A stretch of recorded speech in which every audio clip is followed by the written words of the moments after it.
does that, if you trade the a-pawn for the g-pawn, then it gets really complicated because your king on g7 is suddenly under fire. Firouzja. Nice. And he does take the a5 pawn, so allowing some counterplay, Magnus Carlsen. I think this is going to be a real exciting moment for Firouzja. At least he needs to just be taking on g4 immediately. Why else would you put your queen on d1? Why is he pausing? Take that pawn off the board. Suddenly white has access to some squares. There we go. It's a one pawn advantage still for Magnus Carlsen, but suddenly you could imagine the black king coming under some fire.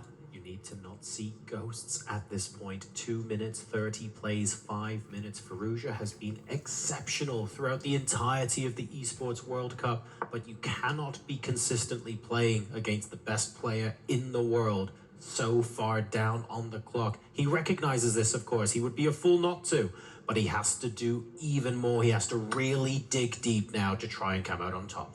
All right, but we're going to see some forcing moves, so hopefully he will play faster. And look at that, Magnus plays an unexpected move, and Firouzja, ready with his response, comes back with the knight.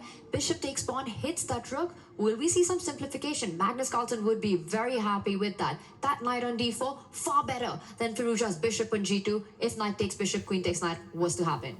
On the bright side, the white queen can at least finally get active. There is one check available for Firouzja. You still need to follow up. It's not going to be easy, but one active piece, then you can evacuate the white rook, get it out the way. This is, again, the best position he's had in a while, but he's just not trusting his instincts. There we go. It is a check. The black king runs. The rook does move. And Magnus still has some work to do. It's all about the black a-pawn, whether that's going to be quick enough to run down the board, or if Firouzja is able to create counterplay in time. Still up a pawn. I love where he's placed his bishop. Magnus Carlsen has, taking away all the jumping squares from that white knight. Firouzja now threatening a checkmate in one. Watch out, move that rook away or defend it. He moves it to the 7th rank, making sure that h7 also remains protected. The white bishop is so ineffective. It's just watching the action happen. There we go. It does retreat in the end. He's aiming to reposition it. I'm not sure exactly where. Maybe just on d3 as a defender. But Magnus getting closer and closer with his queenside play. So many problems to solve. I was even thinking about what would happen if white had to play king h2, with the idea of bringing the bishop up to h3 to, you know, trade a bad piece for a good one. But you can't do that because of knight f3 check. It's so frustrating to try and unbind yourself from this position. The queen on h6 stuck. The knight on e3 can't move forward. The bishop on f1, hard to imagine an active square here. Yes, you can go up the board, but no diagonals to cover there. The rook on a1 stopping the a-pawn from moving forward. Looks like paralysis for the white pieces in this position. Magnus makes an inaccuracy, but I think you take that, chuck it out the window. It's just a move, passing the ball to Firouzja, knowing that he's reaching the 1 minute mark. Yeah, unless we see a massive swing in eval, let's ignore those board annotations for now. That question mark, definitely because Magnus is playing quick moves for now. Good enough moves. We would call them the 80% type of moves where it might not be the best, but it's good enough not to change the eval at all. And he's only going to wait until Firouzja's down to that 30-second mark again before changing the pace. The black rook retreating again, not creating any damage. He's just passing the ball back to Firouzja, and the red appears. It's bullet time.